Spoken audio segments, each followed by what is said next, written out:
కృష్ణాయ వాసుదేవాయ దేవకీ నందనాయ చ నందగోపకుమారాయ గోవిందాయ నమో నమః. నమః పంకజనాభాయ నమః పంకజమాలినే నమః పంకజనేత్రాయ నమస్తే పంకజాంఘ్రయే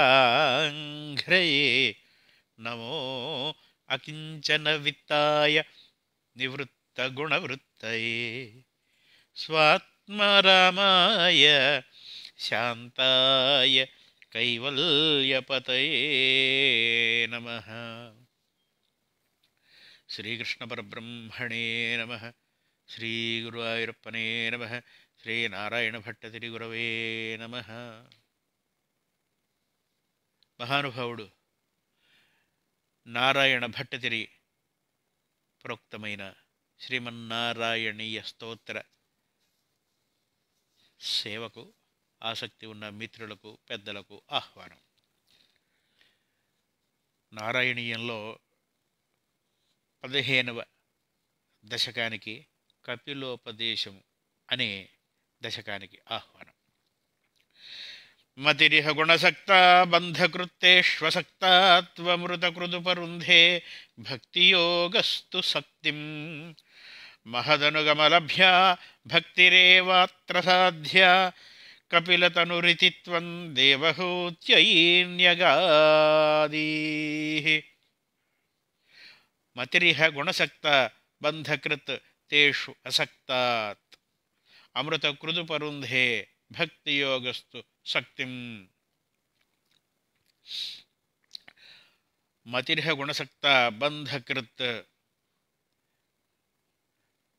మనసు విషయవాసనలపై ఇతరములపై పోతే, మనసు బలహీనమైతే అది బంధానికి దారితీస్తుంది. తేషు అసక్త, విషయాలపై, ఐహిక వ్యామోహాలపై, భ్రమలపై మనసు పెట్టకుండా ఉంటే, తేషు అసక్తాత్ అమృతకృదుపరుంధే భక్తియోగస్తు శక్తిం.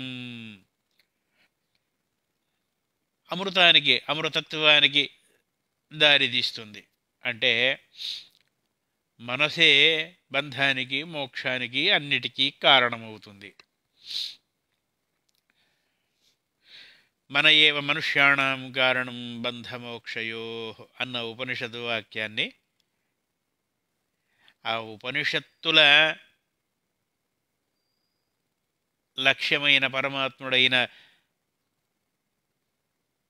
శ్రీమన్నారాయణమూర్తి కపిలాచార్యుని అవతారంలో తన తల్లికి దేవహూతికి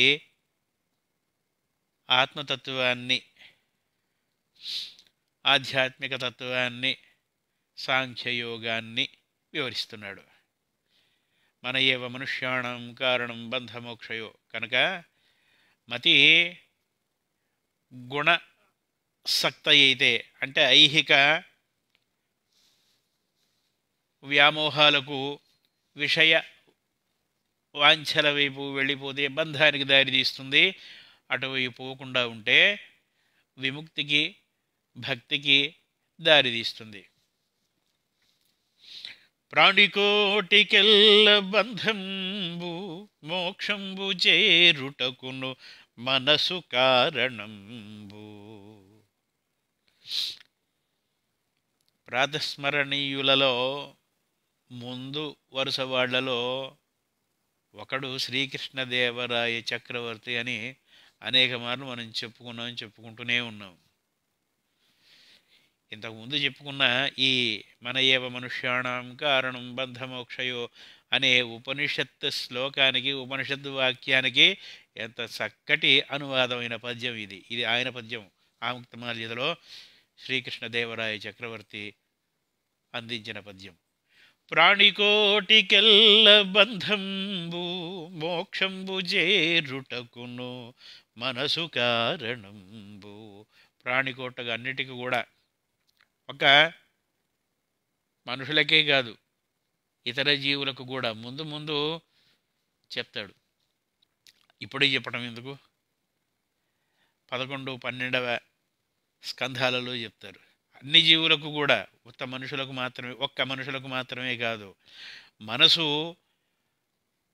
అభివృద్ధి వైపుకైనా అథ పాతాళానికి వెళ్ళటానికైనా మనసే కారణమవుతుంది. విషయ సంజ్ఞయైన విను బంధకారి. ఆ మనసు విషయ వాసనల వైపు, బలహీనతల వైపు, వ్యసనాల వైపు వెళితే బంధం కలుగుతుంది, సంకెళ్ళు పడతాయి. వాటి వైపు వెళ్లకుండా పరమాత్మ వైపు మరలిస్తే విముక్తి వైపు దారితీస్తుంది. ద్వేషబ్దే బంధమోక్షాయ మమేతి న మమేతి చ. మమేతి బధ్యతే జంతు న మమేతి విముచ్యతే. రెండే రెండు, నాది నాది కాదు. నాది అనుకుంటే బంధం, నాది కాదు అనుకుంటే బంధ విమోచన, స్వేచ్ఛ. నాది అనుకుంటే నాది మాత్రమే అనే స్థాయి వస్తుంది, నాకు మాత్రమే అనే స్థాయి వస్తుంది, వేరే వాళ్లకు దక్కనీయకూడదనే స్వార్థపు చింత వస్తుంది, హింస జరుగుతుంది. కనుక ద్వేషబ్దే బంధమోక్షాయ మమేతి నమమేతి చ అన్నది. ఆ నాది నాది కాదు అనుకోవటం మనస్సులో ఉంది, మనసు మీద ఆధారపడి ఉంది. కనుక మనస్సును నిగ్రహించుకొనగలిగితే చాలు. కానీ అదే కష్టం. మహామహులకే, యోగులకు, జ్ఞానులకు, తపోధనులకు, పెద్ద పెద్ద వాళ్ళకే సాధ్యం కానిది అది. అందుకనే చెప్పాడు ఆయన, మనస్సును నిగ్రహించుకోవడం కష్టమే, కానీ అభ్యాస వైరాగ్యాల ద్వారా అభ్యాసం చేయగా చేయగా చేయగా వైరాగ్యం, విరక్తి పొందగా పొందగా పొందగా అసంశయం మహాబాహో, అసంశయం మహాబాహో మనోదుర్నిగ్రహం చలం అభ్యాసేన తు కౌంతేయ వైరాగ్యేన చ గృహ్యతే. అర్జున, ఎలాంటి గొప్పవాడికైనా ఎవరికైనా మనస్సును నిగ్రహించుకొనడం కష్టమైనదే. కానీ అభ్యాస వైరాగ్యాల ద్వారా సాధన చేసి చేసి చేసి చేసి సాధనలో కొనసాగితే వైరాగ్యాన్ని ఐహిక విషయాల మీద, బంధాల మీద, ప్రలోభాల మీద, వ్యామోహాల మీద విరక్తిని పెంపొందించుకొనగలిగితే క్రమంగా అప్పుడు మనసును స్వాధీనపరుచుకొనడం అసాధ్యమేమీ కాదు, కష్టమే కానీ అసాధ్యం కాదు. కనుక ఆ మనసును జయించాలి అని అప్పుడు భక్తి యోగానికి దారి పడుతుంది అని చెప్తున్నాడు కపిలుడు తన తల్లికి. మహదనుగమలభ్యా భక్తిరేవాత్ర సాధ్య కపిలతనురితిత్వం దేవహూత్యైనగన్యగాది.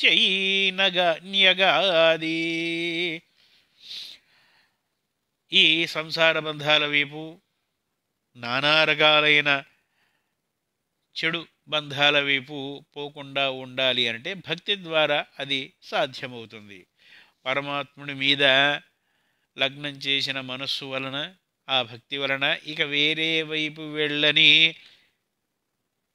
శక్తి ఏర్పడుతుంది. కనుక అప్పుడు ముక్తి లభిస్తుంది అని కపిలతనురితిత్వం, కపిలుడి రూపంలో ఉన్న నీవు దేవహూత్యైన్యగాదేహి, నీ తల్లి అయిన దేవహూతితో చెప్పావు తల్లి, ఆమెకు బోధించావు. ప్రకృతి మహదహంకారాశ్చ మాత్రాశ్చ భూతాన్యపి హృదపి దశాక్షీ పూరుష పంచవింశ ఇతి విదిత విభాగో ముచ్యతే సౌ ప్రకృత్యా కపిలతనురితిత్వం దేవహూత్యైన్యగాది. ప్రకృతి, మూల ప్రకృతి, మహత్తత్వము, అహంకారము, పంచతన్మాత్రలు, పృథివ్యాపస్తేజో వాయురాకాశాలు అనే పంచభూతాలు, మనస్సు, పంచకర్మేంద్రియాలు, పంచజ్ఞానేంద్రియాలు, వీటికి ఆత్మ పురుషుడు, ఆత్మస్వరూపుడైన పురుషుడు, ఇవన్నీ కలిపితే 25 తత్వాలు. ఈ 25 తత్వాల గురించి తెలుసుకుంటే మూల ప్రకృతి, మహత్తత్వము, మహదహంకారము, పంచతన్మాత్రలు, పంచభూతాలు, పంచకర్మేంద్రియాలు, పంచజ్ఞానేంద్రియాలు, ఆత్మస్వరూపుడైన పురుషుడు, ఈ 25 తత్వాలను బాగా విచారిస్తే ఆత్మతత్వం అవగతమవుతుంది అని నీవు నీ తల్లి అయిన దేవహూతికి బోధించావు తండ్రి. ప్రకృతిగత గుణౌహైర్నాజ్యతే పూరుషోయం యది తు సజతి తస్యాం తద్గుణాస్తం భజేరన్ మదనుభజన తత్వాలోచనై సాప్యపేయాత్ కపిలతనురితిత్వం దేవహూత్యైన్యగాదీ. పురుషుడు అంటే అంతర్గతంగా ఉన్న పురుషుడు, జీవాత్మ కూడా వాస్తవంగా ప్రకృతికి అతీతుడు. కానీ త్రిగుణముల కారణంగా ప్రకృతి యందు ఆసక్తుడై ఆ త్రిగుణముల చేత బంధింపబడి మాయలో పడిపోతాడు. కనుక త్రిగుణములను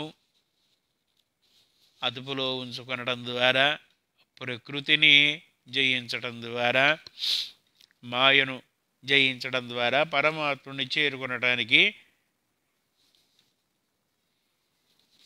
అవకాశం ఉంటుంది. కనుక నిరంతరము నన్ను అంటే పరమాత్ముడిని సేవ చేస్తూ, పరమాత్ముడి చింతన చేస్తూ, పరమాత్ముడి యందు అనురాగము, భక్తిని పెంపొందించుకొనడం వలన ఈ మాయ నుండి బయటపడటానికి, తరించడానికి అవకాశం ఉంటుంది అని కపిల మహర్షి అవతారంలో ఉన్న నీవు నీ తల్లి అయిన దేవహూతికి ఆత్మబోధ చేసావు తండ్రి.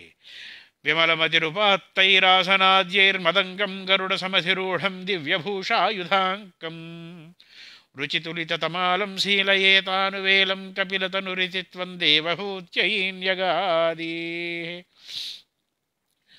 విమలమతితోటి అంటే సాధనలో యమ, నియమ, ఆసన, ప్రత్యాహార, సమాధి మొదలైన వాటి ద్వారా అంటే మనస్సును, కర్మేంద్రియాలను, జ్ఞానేంద్రియాలను శుద్ధి చేసుకొని తమాల శ్యామల వర్ణం కలిగిన వాడు, గరుడ సమధిరూఢం దివ్యభూషాయుధాంకం, గరుడుడి మీద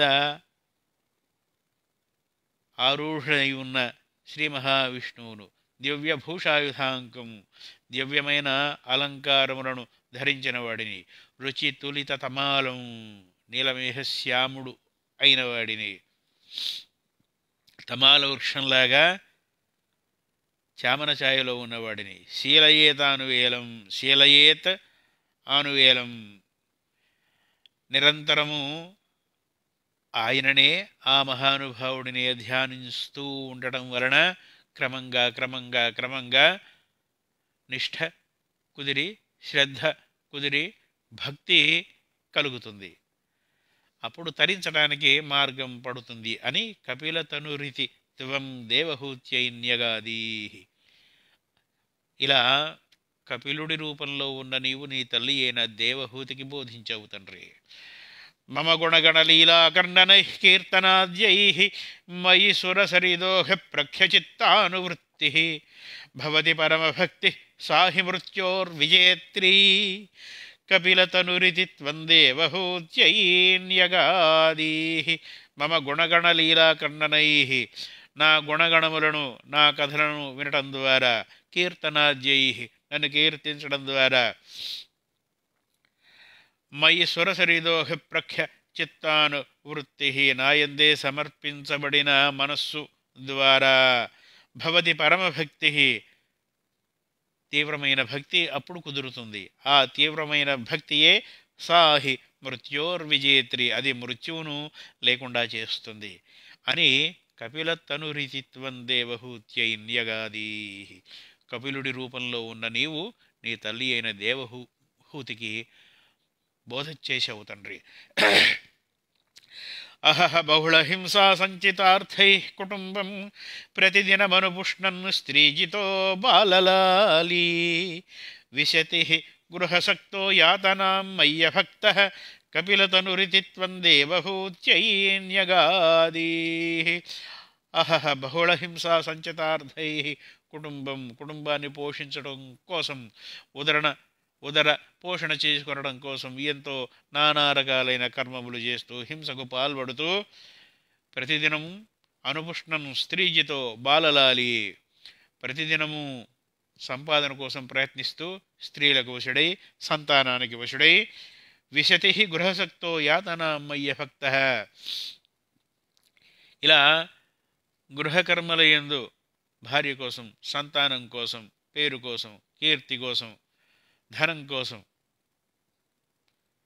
ఐహిక సౌఖ్యాల కోసం నానా యాతనలు పడుతూ, శ్రమ పడుతూ, హింస చేస్తూ, చేయకూడనివి చేస్తూ, చూడకూడనివి చూస్తూ, వినకూడనివి వింటూ ఈ సంసారంలో పడి పరిభ్రమించేవాడికి ఈ బాధలు, విపరీతమైన బాధలు కలుగుతూనే ఉంటాయి. గృహసక్తో యాతనామయ్య భక్త, కనుక వీటికి దూరంగా ఉండాలి అని కపిల తనురితిత్వం దేవహూత్యైన్యగాది, కపిలుడి రూపంలో ఉన్న నీవు నీ తల్లి అయిన దేవహూతికి బోధించావు తండ్రి. యువతి జఠరఖిన్నో జాతబోధోప్యకాండే ప్రసవగళితబోధ పీడయోల్లంఘ్య బాల్యం పునరపి బత ముహ్యత్యేవ తారుణ్యకాలే కపిలతనురితిత్వం దేవహూత్యైన్యగాది. యువతి జఠర ఖిన్నో జాతబోధోపి అకాండే, స్త్రీ గర్భంలో, మాతృగర్భంలో ప్రవేశించిన దగ్గర నుండి జాతబోధోపి అకాండే, జాతబోధోపి బోధ కలిగినప్పటికీ, అంటే తల్లి గర్భంలో ఉన్నప్పుడు జ్ఞానం కలిగిన పూర్వజన్మల వాసన చేత అయ్యో ఎన్ని పాపాలు చేశానో ఆ పాపాలకు ఫలితంగా ఈ గర్భవాస క్లేశాన్ని అనుభవిస్తున్నాను, ఇక భూమి మీద పడిన తరువాత మరలా జన్మ కలిగిన తరువాత గతంలో చేసిన పాపాలను మరలా చేయను, ముక్తి కోసం ప్రయత్నం చేస్తాను, నీ పాదసేవ చేస్తాను తండ్రి అని కడుపులో ఉన్న పిండం శిశువు అనుకుంటుందట.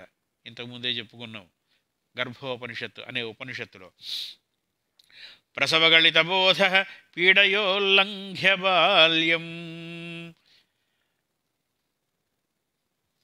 భూమి మీద పడగానే ఆ స్మృతి పోతుంది, మరలా మొదలు బాల్యము గడిచిపోతుంది అనేకమైన బాధలతో. పునరపి బత ముహ్యత్యేవ తారుణ్యకాలే,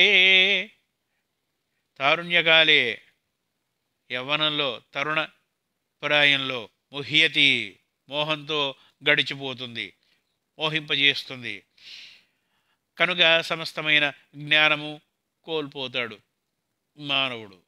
కనుక తల్లి గర్భంలో ఉన్నప్పుడు కలిగిన పూర్వజన్మల స్మృతి కారణంగా కలిగిన జ్ఞానాన్ని మరిచిపోవటం వలన బాల్యంలో బాధలు, యవ్వనంలో మోహంతో, స్త్రీల సంపర్కంతో ఇంతకుముందు చెప్పుకున్నట్లుగా గృహ సంబంధమైన నానాయాతనలతో గడిచిపోతుంది.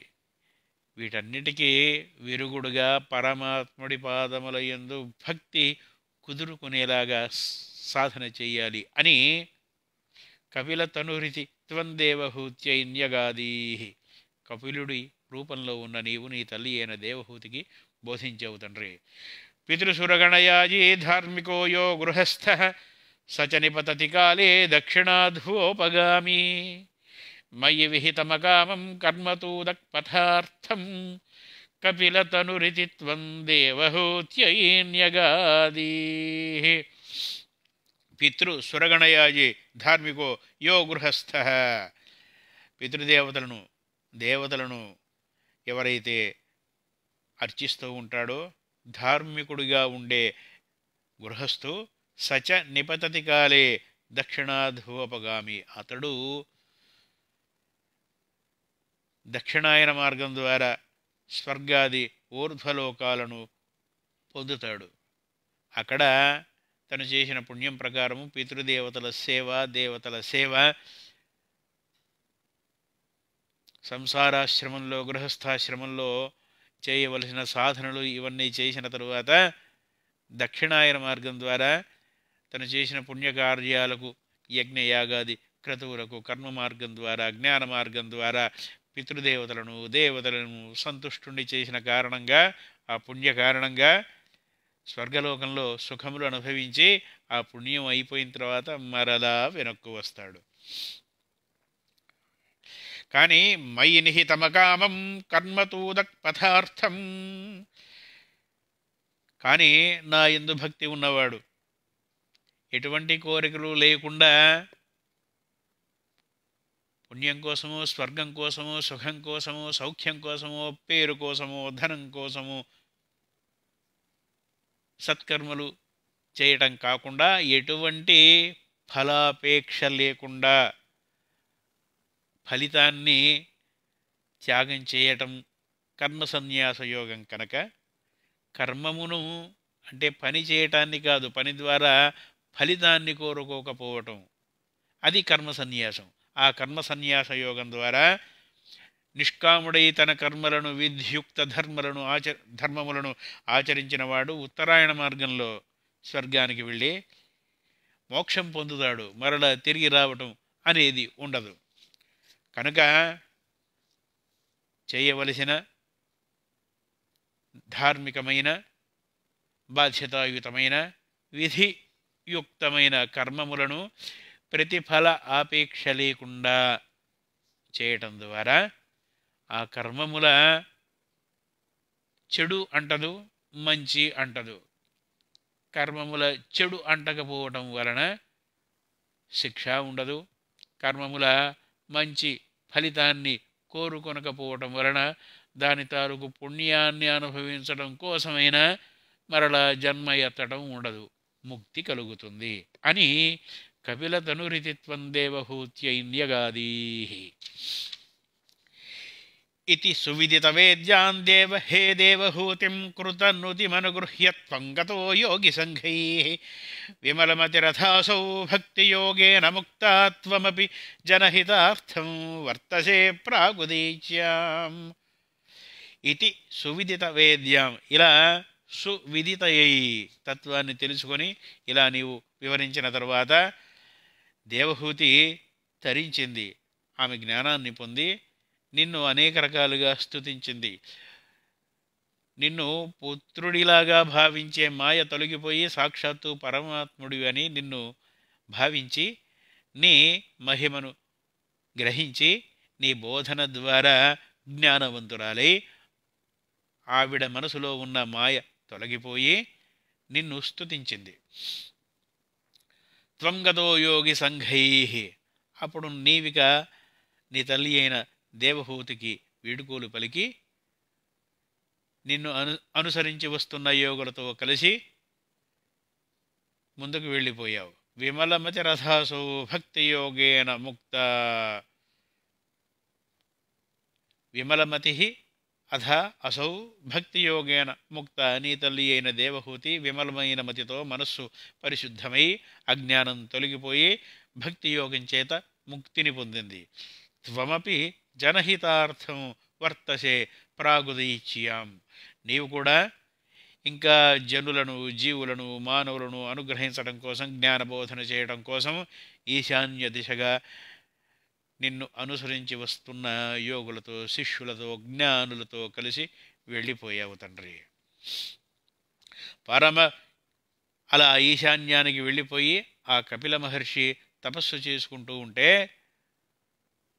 ఆ తరువాతి త్రేతాయుగం కాలం నాటికి శ్రీరామచంద్రుడి పూర్వీకులైన సగరులు వారి తండ్రి యాగం చేస్తూ ఉంటే, అశ్వమేధ యాగం చేస్తుంటే యాగాశ్వము కనిపించకుండా పోతే అది లేకుండా యాగం పూర్తి కాదు కనుక వెతుక్కుంటూ దిక్కులల్లి వెతుక్కుంటూ సృష్టి మొత్తం వెతుక్కుంటూ వెళ్ళిపోయారు. 60,000 మంది సగరులు వాళ్ళు అన్నదమ్ములు.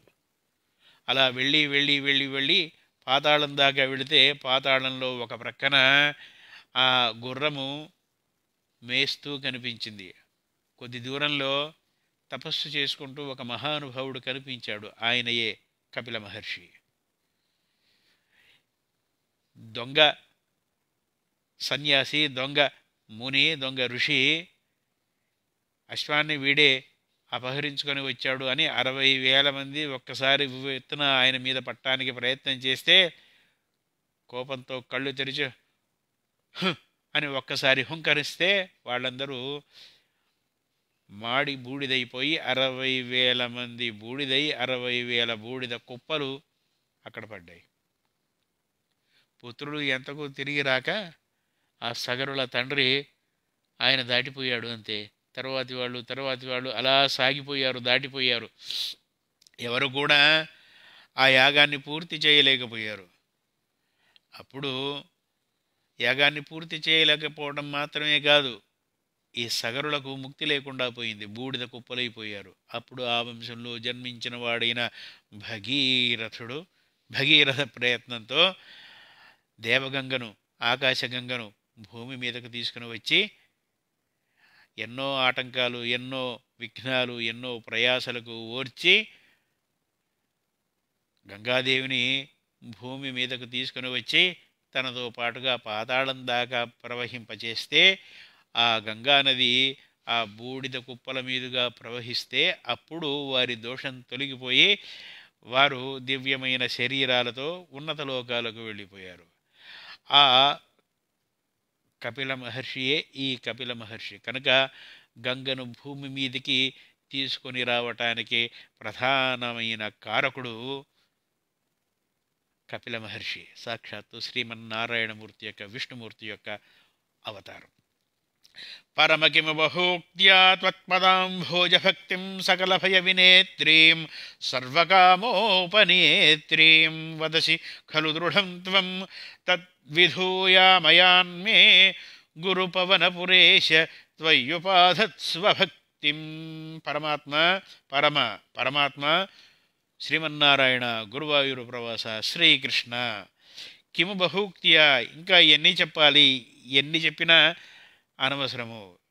త్వత్పదాంభోజ భక్తిం, నీ పాదముల యందు భక్తి సకల భయ వినేత్రిం, సమస్తమైన భయములను తొలగిస్తుంది.